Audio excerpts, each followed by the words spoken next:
Dieu en personne vient chez Balaam, non qu'il fût digne de sa visite, mais pour chasser les esprits qu'il avait pris l'habitude de l'assister dans les malédictions et les malices.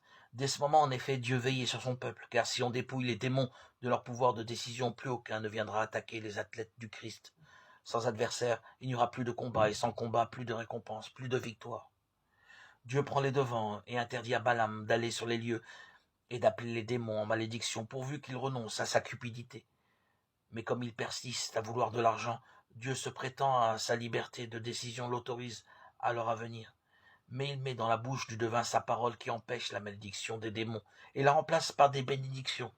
Au lieu des malédictions, il fait proférer à Balaam des bénédictions et des prophéties à édifier non seulement Israël, mais toutes les autres nations. C'est à Balaam que la tradition fait remonter dans les pays d'Orient l'origine des mages, qui, possédant chez eux le texte de toutes les prophéties de Balaam, avaient entre autres celle-ci. Un astre se lève, issu de Jacob.